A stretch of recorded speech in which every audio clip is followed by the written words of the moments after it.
सुनाज़रीन, programme आज की बात के साथ मैं हूं इम्तियाज मीर। जिस तरह के हालात हैं आपके सामने हैं, आईनी तरमीम होगी या नहीं होगी, सबकी नजरें मौलाना फजल रहमान साहब के ऊपर हैं, क्योंकि सियासत उनके ही गिर्द घूम रही है। जिस तरह वज़ीर दिफा बड़े अहम मनसब पे हैं, मोहतरम जनाब ख्वाजा आसिफ साहब, उन्होंने कहा हमारे नंबर पूरे हैं, हमें और वोट भी चाहिए, इसी वजह से ये जो है ना डिले हो रहा है। और ख्वाजा आसिफ ने कहा कि तहफ़्फ़ुज़ात हमने मौलाना साहब के दूर कर दिए हैं। मौलाना फजल रहमान ने अपोजिशन और हुकूमत की दौड़ें लगा दी हैं और बड़ी अहम कानून साजी होने जा रही है। मेरे आज जो शख्सियतें पाकिस्तान की टॉप लीडिंग कानूनदान हैं, सुप्रीम कोर्ट बार के प्रेसिडेंट रह चुके हैं, मारूफ कानूनदान हैं, नून लीग से उनका ताल्लुक है, मोहतरम जनाब एडवोकेट यासीन आज़ाद साहब मेरे साथ हैं। एडवोकेट साहब, मैं आपको वेलकम करता हूँ। उसी के साथ पाकिस्तान पीपल्स पार्टी के सीनियर रहनुमाएं, बड़े वोकल हैं, खुल के बात करते हैं, मोहतरम जनाब सरदार नज़ाकत साहब मेरे साथ हैं। सरदार साहब, मैं आपको वेलकम करता हूँ। यासीन आज़ाद साहब, बड़ी अहम तरमीम है, आपको पता है। अब नंबर गेम्स पूरे भी नहीं थे, आपको पता है। 4 बजे इजलास, फिर 2 बजे, फिर काबीना का, फिर अब 8 बजे, 8 भी हो गए, अभी तक कोई इजलास का अता पता नहीं है। नंबर्स पूरे नहीं थे, क्या मसला था? जल्दी की है गवर्नमेंट ने, क्या कहेंगे? देखें, जहाँ तक कानून साजी का तल्लक है, ये तो पार्लियामेंट का काम है, कोई और इदारा नहीं कर सकता। मेरा शुरू से मौक़िफ़ ये रहा है कि पार्लियामेंट के इदारे को सबसे ज़्यादा मजबूत इदारा होना चाहिए जो कानून साजी करता है। एक्चुअली आइन के अंदर अमेंडमेंट का जो तरीक़ाकार है वो ज़रा मुश्किल है। एक्ट के अंदर तब्दीली करनी है तो आपको 2/3 रिक्वायरमेंट नहीं चाहिए, लेकिन आइन के अंदर अमेंडमेंट करने के लिए आपको 2/3 रिक्वायरमेंट चाहिए टोटल असेंबली की मेंबर में। वो होगी तो तब जाके आप अमेंडमेंट करेंगे। तरीक़ाकार तो अमूमन ये होना चाहिए कि प्रोपोज अमेंडमेंट जो हो उसको पहले पब्लिकली दिया जाए लोगों को, और स्पेशली वकला की जो बॉडीज़ हैं, बार कौंसल हैं, बार एसोसिएशन हैं, उनसे भी अगर मशवरा करके कानून साजी करें तो ज़्यादा बेहतर है, चूँकि आइन के अंदर अमेंडमेंट कर रहे हैं। जल्दबाजी में की हुई कानून साजी बाज़ औक़ात नुकसान देती है। लेकिन प्रॉब्लम हमारा ये है कि हमारे यहाँ जो हमारे आइनी इदारे हैं, जिस तरह मेरी अदलिया का इदारा है, पार्लियामेंट के इदारे के मुतल्लिक़, देखें, क्या हमारी अदालतें कानून साजी कर सकती हैं? नहीं कर सकती, वो सिर्फ तशरीह कर सकती हैं। कानून साजी का कौन करेगा? पार्लियामेंट करेगा। एक्चुअली बहुत सारे कॉम्प्लिकेटेड इशूज़ जब आए, जिस तरह परवेज़ इलाही का और हमजा शहबाज का मामला आया, तो PTI के मेरे ख्याल में 25 आदमियों ने वोट दिया हमजा को। मामला गया सुप्रीम कोर्ट में, तो सुप्रीम कोर्ट ने उठा के एक जजमेंट दे दिया और उस जजमेंट में कहा कि ये 25 वोट काउंट नहीं होगा। मेरे नज़दीक ये आइन के जो आर्टिकल 63 है उसकी रिक्वायरमेंट के मुताबिक जजमेंट नहीं था। अब जाहिर है कि ऑनरेबल सुप्रीम कोर्ट आइन से हट के कोई जजमेंट देने की पोजीशन में नहीं है। आपने उठा के कह दिया कि वो वोट काउंट नहीं होगा। आइन मेरा ये कहता है कि वोट काउंट होगा, लेकिन उस बंदे को बाद में डिस्क्वालीफाई कर दिया जाएगा। एक जजमेंट ये आया। इसके अलावा भी बहुत सारे जजमेंट वक्तन फ़क्तन बहुत सारे जजमेंट आए। ऑनरेबल सुप्रीम कोर्ट वक्तन फ़क्तन जो खुद जजमेंट देता है, बाज़ औक़ात उस पर वो खुद अमल नहीं करते। सपोज़ अल जहा ट्रस्ट में जब फैसला किया गया कि सीनियर मोस्ट को हम आगे ले जाएंगे, तो सीनियरिटी के असूल को वापस पामाल किसने करना शुरू कर दिया? खुद हमारी अदलिया ने करना शुरू कर दिया। अब आप ये कहते हैं कि सीनियर मोस्ट आदमी कोई चीफ जस्टिस ऑफ पाकिस्तान होना चाहिए। मेरा कहना यह है कि ये फार्मूला फिर 5वां हाई कोर्ट पे भी आना चाहिए कि जो सीनियर मोस्ट जज हो वही जो है ना चीफ जस्टिस हो हाई कोर्ट का। वक्तन फ़क्तन मैंने देखा कि नंबर 4 वाले को उठा के आप सुप्रीम कोर्ट लेके गए, सीरियल नंबर 5 वाले को उठा के लेके उधर चले गए, और कभी सीनियरिटी की बात करते हैं कि हम सीनियरिटी का असूल को पामाल करने के लिए तैयार नहीं हैं, और फिर आप सीनियरिटी का असूल को पामाल भी करते हैं। ये जितने मामलात हैं उसकी वजह से लीगल कॉम्प्लिकेशन बढ़ी, बहुत सारे जजमेंट आए। जिस तरह रिजर्व सीटों में जो कल जो आपको पता है, नहीं कल का तो मैं हैरान हूँ कि कल आपको तो डिटेल जजमेंट देना था फाइंडिंग के साथ, आप एक हुक्मनामा जारी करते हैं, वो संगीन नताइज आपको संगीन साथ में थ्रेड भी दे रहे हैं। और आप बैठे बैठाए जो 41 आदमी, 39 का तो फैसला इलेक्शन कमीशन ने कर दिया ना कि इनका एफिलिएशन पीटीआई से था, 41 का एफिलिएशन कहीं साबित नहीं होता। हाँ। एक तरफ तो कानून ये कहता है कि जब कोई इंडिपेंडेंट कैंडिडेट इलेक्शन जीत के आएगा वो 3 दिन के अंदर अंदर किसी सियासी जमात के अंदर शामिल होगा। यहाँ ऑनरेबल सुप्रीम कोर्ट ने क्या किया कि उन 41 आदमियों को 15 दिन का टाइम दे दिया। जो 39 थे उनको 3 दिन का ही टाइम दिया, उनको 15 दिन का टाइम दे दिया। अब जो सूरत बनी उसका जो मैं अंडरस्टैंड करता हूँ वो ये था कि जब गवर्नमेंट की तरफ से खबर चली कि सुप्रीम कोर्ट की जज की एज बढ़ा के 68 को 68 कर देंगे, 62 को 65 कर देंगे, तो उससे शायद मंसूर अली शाह साहब ने यह तस्वर किया कि अगर 3 साल का पीरियड जस्टिस फैज ईसा को मिलता है तो वो 3 साल मजीद कंटिन्यू करेंगे एज ए चीफ जस्टिस। उनको अक्टूबर में 25 अक्टूबर को चीफ जस्टिस ऑफ पाकिस्तान 3 साल के लिए बनना है। आपने रिजर्व सीटों वाली जो पिटिशन थी उठा के उसको स्टे दे दिया, बाद में लार्जर बेंच बनी और जो जजमेंट हुआ वो आपके सामने है। मेरा कल भी मैंने ये अपना मौक़िफ़ दिया था कि जब ये सूरत हाल बनी थी तो honourable chief justice of Pakistan ने कहा कि सुन्नी इताअत की अपील जो है हमने छुट्टियों में सुनी और हमने सीटें उठा के एक ऐसी जमात को दे दी जो केस के अंदर पार्टी दरख्वास्त पिटीशन लाया ही नहीं था, दरख्वास्त तो उन्होंने कहा कि भाई छुट्टियों के अंदर ही जब गवर्नमेंट ने रिव्यू पिटीशन कर दी, पीपल पार्टी ने रिव्यू पिटीशन फाइल कर दी, मौलाना फजलुर रहमान वालों ने रिव्यू पिटीशन फाइल कर दी, तो जैसे फैज ईसा का कहना यह था कि ये आईनी पिटीशन है, हमें अपनी छुट्टियां खत्म करके उसका भी फैसला कर लेना चाहिए। अगर वो फैसला कर लेते तो रिव्यू पिटीशन अपनी जगह है, आपने एक हुक्मनामा जारी कर दिया, तो उन रिव्यू पिटीशन का क्या होगा? तो यहाँ मैं बिला खौफ ये बात कहता हूँ कि मेरे इदारे पार्लियामेंट का हो या अदलिया का इदारा हो, ये कानून और आइन के मुताबिक चलने के लिए तैयार नहीं है, ये अपनी अना की जंग लड़ते हैं। मैं ओपन बात करता हूँ, मैं कहता हूँ आप अना से बाहर निकलें और जो कुछ भी है, जो आइन कहता है उसके मुताबिक चलें, जो कानून कहता है उसके मुताबिक चलें, वो आप चलें। अब जो अमेंडमेंट आई हैं, अब बहुत सारे लोगों ने मुझे फ़ोन करके पूछा कि जनाब ये जो जजेस की ट्रांसफ़र का मामला है ये कैसे होगा? सरकार, इससे पहले अजमल मियाँ साहब को चीफ जस्टिस बना के बलूचिस्तान भेजा गया, बलूचिस्तान से कदीर साहब को उठा के कराची सिंध हाई कोर्ट में लाया गया। ये ट्रांसफ़र का कंसेप्ट पहले मौजूद था, बाद में सुप्रीम कोर्ट ने खुद जजमेंट दिया कि जज की मर्जी के बगैर आपके इसको दूसरे सूबे में नहीं भेज सकते। आप पड़ोसी मुल्क में जाएं, वहाँ एक तरह मेरे 51 के करीब स्टेट हैं, एक स्टेट से दूसरे जज की ट्रांसफर पे कोई पाबंदी नहीं। अब हमारे यहाँ ये जो प्रॉब्लम है ना, जो हमारे लिए तकलीफ दे हैं कि आप अपनी मर्जी को चलाते हैं। मैं कहता हूँ मर्जी को मत चलाएं, जो कानून और आइन कहता है उसको चलाता है। इसी पे आता हूँ सरदार साहब, आपकी तरफ जिस तरह यासीन आज़ाद साहब सीनियर रहनुमा, सीनियर सियासत, मारूफ कानूनदान है, मर्जी को नहीं जलाएं, आइन और कानून जो कहे, अपनी अना को एक साइड रखें, क्या कहेंगे? देखिए मीर साहब, पहली बात है कि जिस तरह यासीन साहब ने यहाँ पे बात की, बड़ी कम्प्रिहेंसिव गुफ्तगू की, और एक मैं समझता हूँ कि एक पॉलिटिकल पार्टी के कारकुन होने के बावजूद इन्होंने एक बड़ी ज़बरदस्त बात की कि जो भी पाकिस्तान का आइनी इदारा है, चाहे पार्लियामेंट है या सुप्रीम कोर्ट है या मिलिट्री एस्टेब्लिशमेंट है, सिविल ब्यूरोक्रेसी है, इन सबको अपने अपने डोमेन में रह के और आइन और कानून के मुताबिक काम करने चाहिए।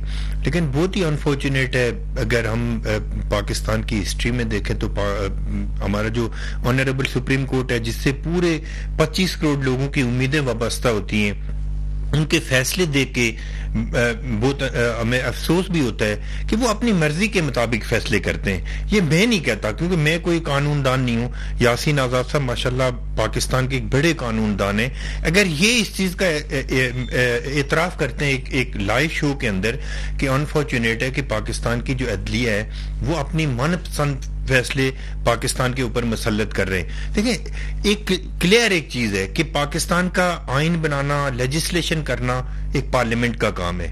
वो कैसे करते हैं, क्यों करते हैं, वो उनका डोमेन है।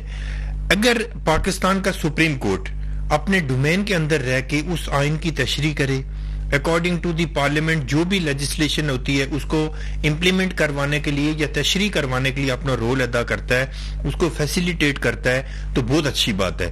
लेकिन अगर सुप्रीम कोर्ट सारा कुछ खुद ही करने बैठ जाता है, जैसे हमजा शहबाज के केस में हुआ, जिस तरह यासीन आजाद साहब ने बात की, मौजूदा दौर के अंदर तो कराची से कश्मीर और कश्मीर से कश्मीर तक तमाम जो एडवोकेट्स हैं उनकी बात नहीं है, पूरी दुनिया में। उसके बाद हमने पूरी दुनिया से लोगों ने देखा कि जो पाकिस्तान के सुप्रीम कोर्ट का तमाशा बना कि एक कोई पिटिशनर ही नहीं है, एक एप्लीकेंट ही नहीं है, उनके सामने कोई एप्लीकेशन देने वाला ही नहीं है कि भाई हमें भी कुछ माने। खुद सुप्रीम कोर्ट कहती है कि जी आप ये सारे जो सुन्नी इत्तेहाद कौंसिल था उसको पीटीआई में खुद सुप्रीम कोर्ट ने उसमें जम कर दिया, या उसको कहा कि जी नहीं आप इस तरह करें। अनफॉर्चुनेट ये है कि इस वक्त पाकिस्तान की जो सुप्रीम कोर्ट है, बहुत ही माजरत के साथ हमारे लिए बहुत काबिल एहतराम है सुप्रीम कोर्ट, लेकिन जिस तरह एक पॉलिटिकल पार्टी को फैसिलिटेट करने के लिए अपना रोल अदा कर रहे हैं और पूरी दुनिया में पाकिस्तान का जो तमाशा बन रहा है, पाकिस्तान की अदालतों का तमाशा बन रहा है, मेरे ख्याल में किसी भी चीज में आप देखें कि अनफॉर्चुनेटली पाकिस्तान की सुप्रीम कोर्ट की चाहे कोई भी चीफ जस्टिस हो, मेरी यादाश्त के मुताबिक जितने चीफ जस्टिस साहिबान आए उन्होंने अपना ठीक तरीके से कोई काम नहीं किया। वो सारे काम करते हैं, वो महंगाई भी कम करने की कोशिश करते हैं, वो डैम भी बनाने की कोशिश करते हैं, वो पाकिस्तान के जलसे जुलूस भी करने के लिए तैयार नहीं है, लेकिन पाकिस्तान का सुप्रीम कोर्ट अपना काम करने के लिए तैयार नहीं है, जिसके लिए उसको पाकिस्तान के टैक्स से पैसा मिलता है, उनको सैलरीज मिलती हैं, उनको फैसिलिटीज मिलती हैं, वो अपना काम करने के लिए तैयार नहीं है। ये बहुत ही अनफॉर्चुनेट है। मैं यासीन साहब की बात को सेकंड करता हूं कि चाहे पार्लियामेंट है, मिलिट्री एस्टेब्लिशमेंट है, सिविल ब्यूरोक्रेसी है, जुडिशरी है, तमाम इदारे अपने अपने डोमेन के अंदर रह के काम करें।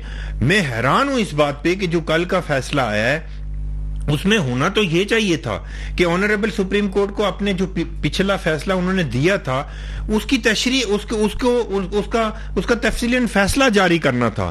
जो कल सुप्रीम कोर्ट ने जो स्टेटमेंट दी है, जो सुप्रीम कोर्ट की तरफ से हुक्मनामा जारी हुआ है, मीर साहब उससे कौन बंदा पाकिस्तान के ऊपर सुप्रीम कोर्ट के ऊपर ट्रस्ट करेगा? ये तो ऐसा ही है कि पिक एंड चूज की पॉलिसी चलती है और चलती रहेगी।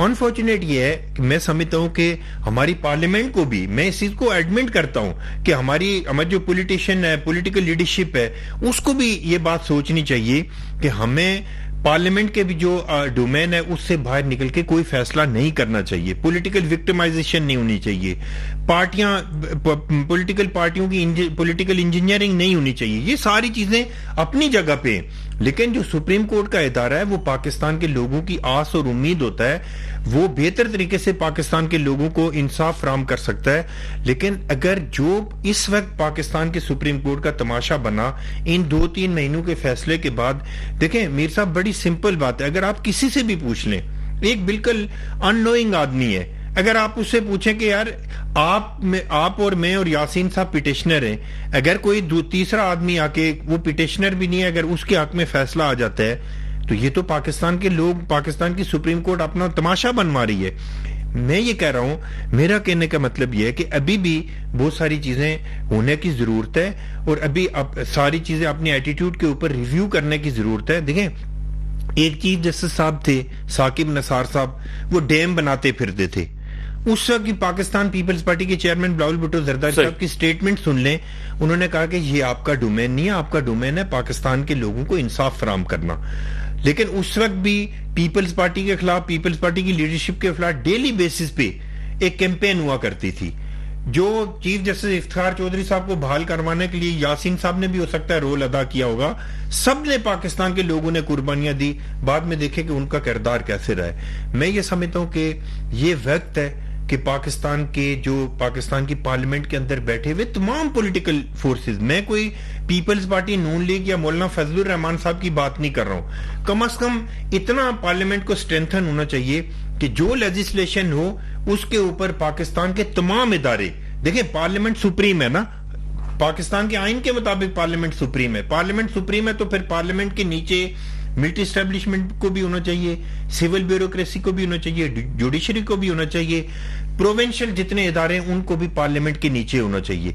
जब तक ये चीज नहीं होगी, जब तक हम एक दूसरे के डोमेन को तस्लीम नहीं करेंगे। आज देखें जो सुप्रीम कोर्ट के अंदर जो तमाशा बना हुआ है वो किस वजह से है कि पार्लियामेंट और सुप्रीम कोर्ट आमने सामने खड़े। ये सारी चीजें, इस सारी चीज में नुकसान क्या हो रहा है कि पाकिस्तान के 80 to 90% लोग गुर्बत, महंगाई, बेरोजगारी में पिसे जा रहे हैं, उनकी कोई बात नहीं कर रहा है। ऊपर बड़ों की जंग में छोटी सारी पब्लिक पिसी जा रही है। तो मैं ये समझ रहा हूं कि ऑनरेबल सुप्रीम कोर्ट के जो चीफ जस्टिस साहिब हैं या साहिबान हैं, जो जस्टिस साहिबान हैं, उनको भी ये बात सोचनी चाहिए कि आइन और कानून के मुताबिक फैसला ना करें। देखिए, पॉपुलर फैसला नहीं होना चाहिए, कानून के मुताबिक फैसला होना चाहिए। अगर कानून के मुताबिक फैसला होगा तो पाकिस्तान के लोग सेटिस्फाइड होंगे, पूरी दुनिया में पाकिस्तान का बोलबाला होगा। पार्लियामेंट का काम है लेजिस्लेशन करना, सुप्रीम कोर्ट का काम है कि उसकी आइन की तशरीह करना, ना कि उसको उनके सामने खड़े होकर उनके सारे फैसले को अंडू करना। ये सुप्रीम कोर्ट का काम नहीं है। फिर उसी चीज पे आएंगे यासीन साहब, टकराव वाली सूरत हाल, पोलराइजेशन जिसको हम करें, बढ़ती जा रही है। आपको पता है, आप और हम टॉक शोज करते हैं ऐसी स्टूडियो में, जिस तरह बानी पीटीआई मौलाना फजल रहमान साहब के लिए बात करते थे, चकजई साहब के लिए बात करते थे, आज वही लीडरशिप उनके साथ हैं, उनको सपोर्ट कर रहे हैं। मतलब तो सियासत के अजीब रंग हैं। यासीन आज़ाद साहब क्या कहेंगे? देखिए सर, पॉलिटिकली आजकल के दौर में जो असूली सियासत का जो कंसेप्ट था ना, वो मेरे नज़दीक काफ़ी हद तक ख़त्म हो चुका है। असूली सियासत का ये होता है कि मसलन मैं एक जमात में हूँ और जमात के अंदर रह के मुझे बातचीत करने का पूरा इख्तियार होना चाहिए, लेकिन पार्टी लीडरशिप शायद कोई आदमी अगर जब पार्टी के अंदर रह के किसी किस्म का क्रिटिसिज्म करता है तो कायद उन चीज़ों को ज़हनी तौर पे तस्लीम नहीं करता।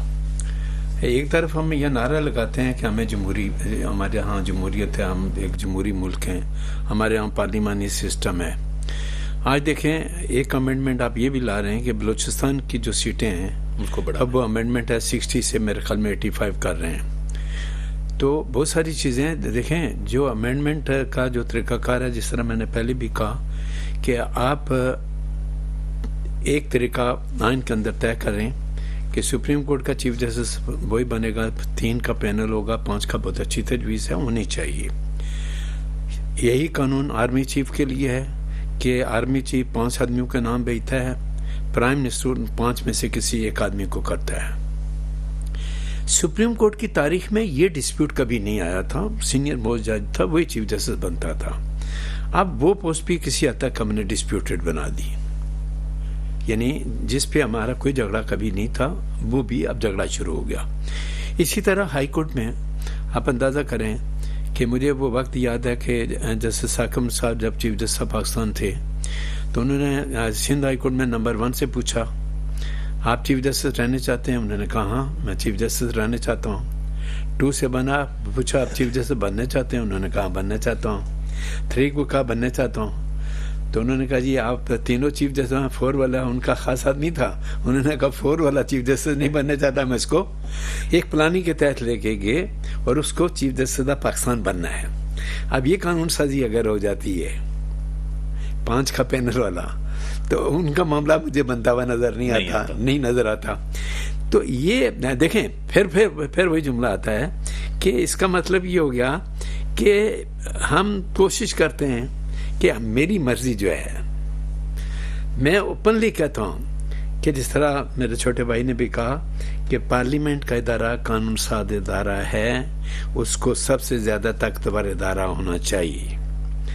इसी तरह अदलिया का इदारा आइनी एतबार से अला इदारा है, चूँकि पाकिस्तान के 22 करोड़ आवाम में कहीं अगर बुनियादी हकूक़ की खिलाफ वर्जी होती है तो वो अदालतें प्रोटेक्ट करती हैं, पार्लियामेंट प्रोटेक्ट नहीं करती इसको। तो हम दरवाज़ा किसका ना करते, इवन पॉलिटिशियन भी जाके सुप्रीम कोर्ट का दरवाज़ा ना करते हैं कि हमें इंसाफ दो।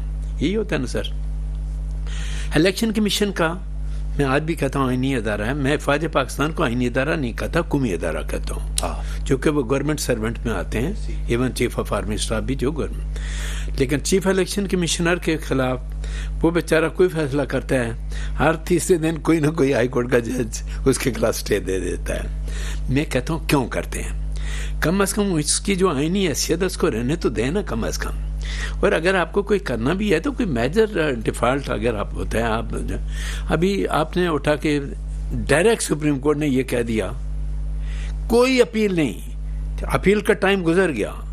इलेक्शन कमीशन के लिए सुप्रीम कोर्ट में जाने के लिए 60 दिन का है टाइम, वो टाइम गुजर गया। लेकिन सुन्नी इत्तेहाद वाले जजमेंट में आपने कह दिया कि इलेक्शन कमीशन ऑफ पाकिस्तान का ये फैसला जो है ये गलत है। क्यों कह दिया आपने? क्या उसमें लॉ ऑफ लिमिटेशन नहीं था? आपको क्या जरूरत पड़ी थी उस चीज को टच करने की? तो फिर मैं इसीलिए ये बात कहता हूँ कि हमारा देखें, इंग्लैंड में चले जाएं, वहां कोई तहरीरी आइन नहीं। रवायत पे चलते हैं। कभी आपने सुना कि इंग्लिस्तान में रवायत पे किसी किस्म की खिलाफवर्जी हुई है? चलते हैं ना। तो आप क्यों नहीं चलने? आपका तो आइन लिखा हुआ है। ऑनरेबल सुप्रीम कोर्ट ने जजमेंट दिया कि उर्दू को सरकारी जबान बनाएं। आइन का आर्टिकल कहता है कि 15 साल के अंदर अंदर उर्दू इस मुल्क की सरकारी जबान होगी। आपने नहीं किया। चीफ जस्टिस बने जस्टिस जवाद ख्वाजा साहब, उन्होंने जजमेंट दिया कि इतने अरसे के अंदर उर्दू को सरकारी जबान बनाए। उस जजमेंट को आप इम्प्लीमेंट नहीं कर रहे। क्या वो तो इन अदालत नहीं है? क्यों नहीं कर रहे? आप करें ना। तो बहुत सारे जजमेंट। अल जहाद ट्रस्ट में क्या असूल तय हुआ कि सीनियर मोस्ट आगे जाएगा, उसकी खिलाफवर्जी कौन कर रहा है? कोर्ट खुद कर रहे हैं। तो ये चीजें, बहुत सारी चीजें हैं कि हम मामलात को खुद ठीक लेके नहीं चले। यासीन साहब, जो हालात हैं आपके सामने, मैशियत आपके सामने, सियासत आपके सामने है, टेररिज्म आपको पता है, जिस तरह बलूचिस्तान में हुआ, हम जिसको फेस कर रहे हैं, रियासत को नुकसान है। और जो पीटीआई की सियासत, अब जिस तरह अली अमीन गंदापुर ने जो बात की और डायरेक्ट अफगानियों से जो बात कर रहे हैं, ये नेशनल सब्जेक्ट है, फेडरल सब्जेक्ट है, फॉरेन पॉलिसी वो बात कर, कोई सूबा सोच भी ये नहीं सकता, कर तो दूर की बात है। क्या कहेंगे सर? जो अंदाज अमीन गंडापुर अडॉप्ट करता है, या जिस ट्यून में वो बात करता है, या जिस तरह की वो बातें करता है कि मैं अब लाहौर पे अटैक कर दूंगा, पंजाब की ऐसी तैसी कर दूंगा।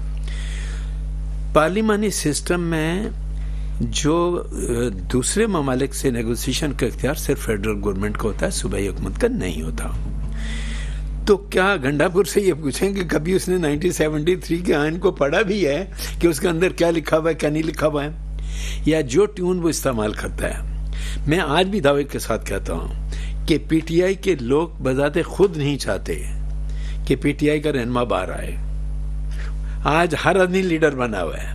इमरान खान के बाहर आने के बाद कोई लीडर नजर नहीं आएगा, इमरान खान नजर आएगा। आज आप सारी बातें करते हैं। मुझे मौलाना फजलुर रहमान की एक बात बहुत अच्छी लगी। उसने कहा जी अब 45 और 47 का झगड़ा खत्म करो, इस मुल्क को आगे लेके चलो। आज 8-9 महीने होने वाले हैं। क्या पीटीआई एक भी केस के अंदर जाके साबित कर चुकी है कि ये आदमी 47 की पैदावार है, फॉर्म 45 की पैदावार नहीं है? सही। कल रेमयार खान या कहां से इनकी जमात जीत के आया। अब सवाल ये पैदा होता है कि आप अपने पड़ोसी मुल्क को देखें कि मोदी तीसरी दफा प्राइम मिनिस्टर बना, वहां की अपोजिशन वो रोल प्ले नहीं करती जो हमारे यहाँ किया जाता है। वो एक्सेप्ट करते हैं ज़हनी तौर पे उसको। यही वजह है कि इंडिया के और हमारे दिन में आज़ादी का एक दिन का फर्क है। आज इंडिया कहाँ है और हम कहाँ खड़े हैं, जरा इसको देख लें। आप उसको छोड़ दें। 1971 में डाउनफॉल होता है, बांग्लादेश वजूद आता है। कंपैरिजन कर दें कि हम कहाँ खड़े हैं और बांग्लादेश कहाँ खड़ा है। तो आखिर ये खराबियां सारी हम में क्यों हैं? हम में खराबियां इसलिए हैं कि वक्तन फ़क्तन पॉलिटिकल सिस्टम को हमने चलने नहीं दिया। ताकतवर लोग आए, उन्होंने डिस्टर्ब किया। इस मुल्क के सिस्टम में अगर 1954 में जब मौलवी तमीज़ुद्दीन हाईकोर्ट में गए, असम्बली के बहाल की सिंध हाईकोर्ट ने, उस वक्त सुप्रीम कोर्ट उस ऑर्डर को सेटिस्फाइड नहीं करता, तो आज जो हालत है शायद मेरे नजदीक नहीं होती। ब्रेक का टाइम होगा, इसी पे ही आएंगे। ब्रेक का टाइम, ब्रेक के बाद आते हैं, डिस्कशन को आगे बढ़ाते हैं।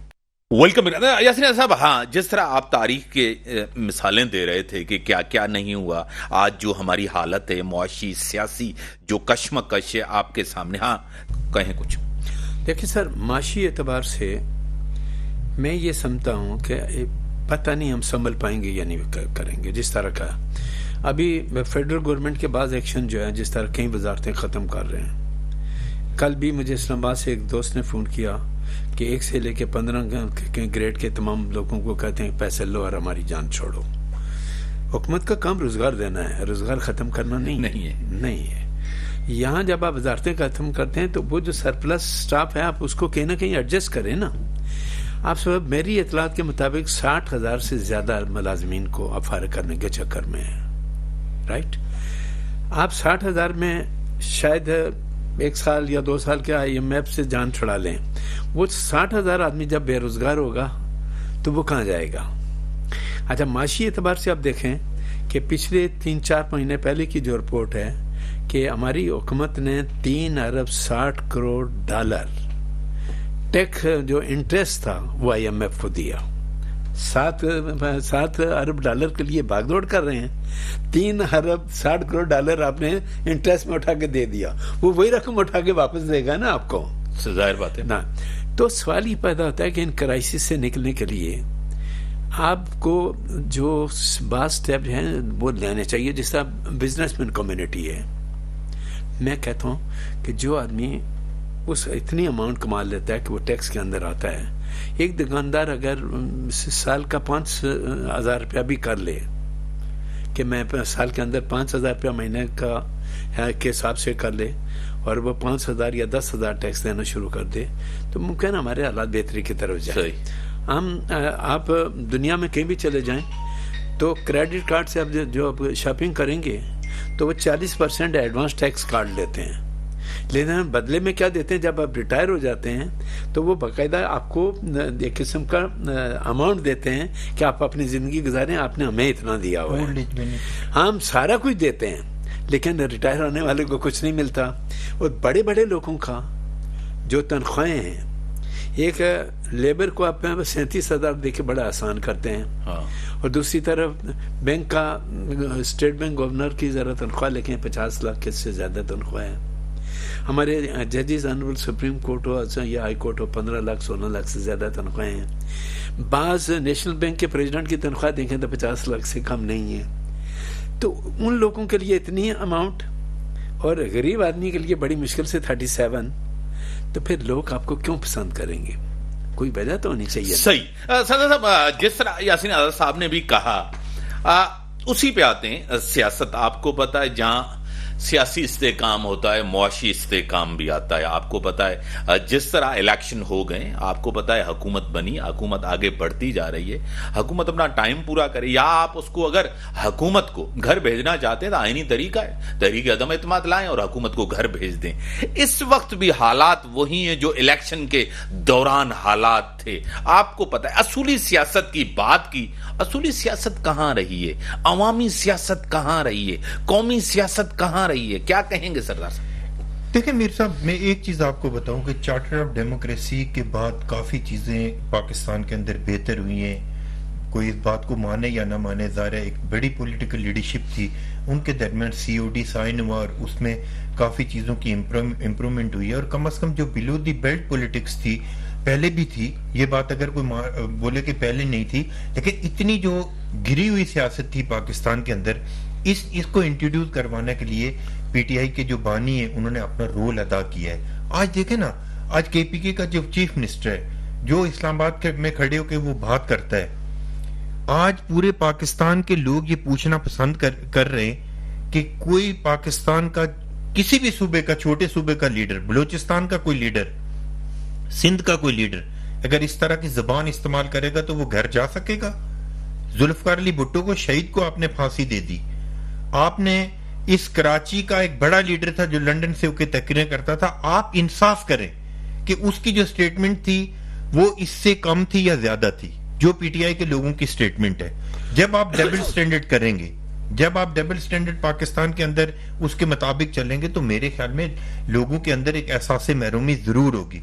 मैं ये समझता हूं कि पाकिस्तान की आपने बात की, पाकिस्तान के जो इकोनॉमी के इंडिकेटर्स हैं वो बेहतरी की तरफ जा रहे हैं, कोई माने या ना माने। आज 2 दिन पहले भी आपने देखा कि इंटरेस्ट रेट 2% कम हुआ है, उससे बढ़िया अच्छा होगा। मूडीज की जो रिपोर्ट थी वो बेहतर आई है पाकिस्तान के अंदर।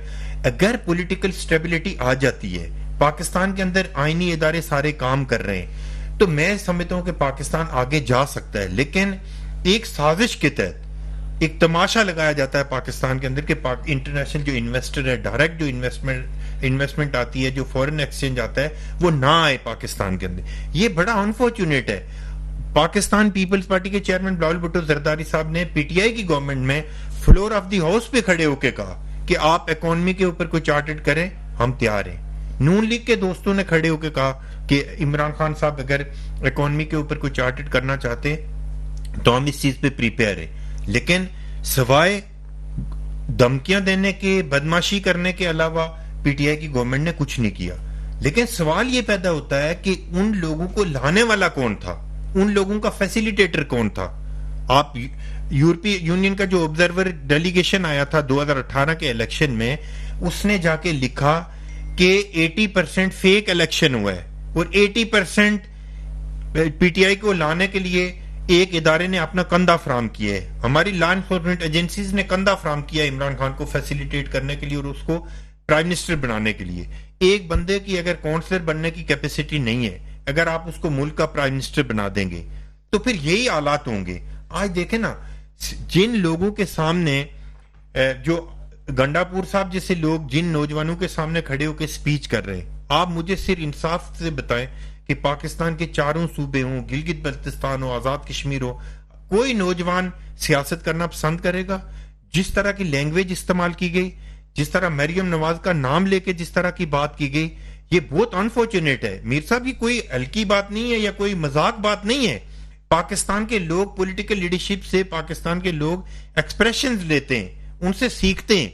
अगर आप एक गुंडे को खड़ा करके, एक बदमाश को खड़ा करके अगर आप चीफ मिनिस्टर केपीके बना देंगे तो फिर उसका अंदाज तो यही होगा।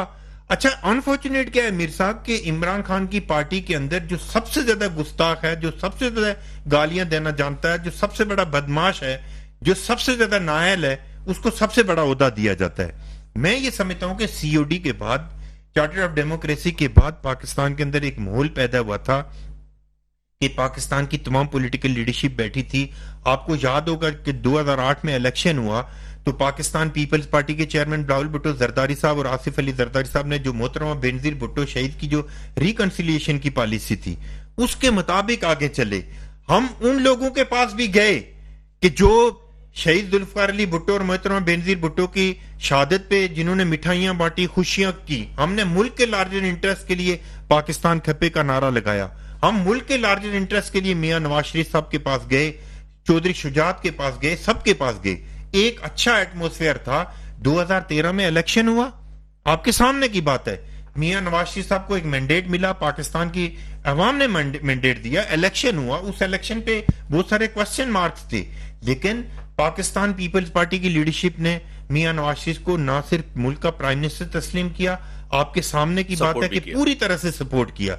ये थी एक मैच्योर पॉलिटिक्स जिसको रवाज डाला। मैं समझता हूं कि मोहतरमा बेनजीर भुट्टो शहीद, और इसका क्रेडिट नवाज शरीफ साहब को जाता है कि जिन्होंने एक सीओडी साइन करके पाकिस्तान के पॉलिटिकल वर्कर के लिए इंडिकेटर्स दिए कि आपने इस हद तक सियासत करनी और इस हद तक सियासत नहीं करनी। लेकिन उसके बाद क्या हुआ?